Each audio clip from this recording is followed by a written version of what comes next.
రెండవ రాకడ వరకు విడువక నన్ను నడిపించు.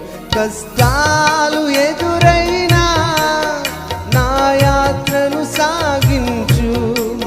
నష్టాలలోనైనా స్తుతి చేయుట నేర్పించు. కష్టాలు ఎదురైనా నా యాత్రను సాగించు. నష్టాలలోనైనా స్తుతి చేయుట నేర్పించు. నేనున్న స్థితిలోనే సంతృప్తిని కలిగించు.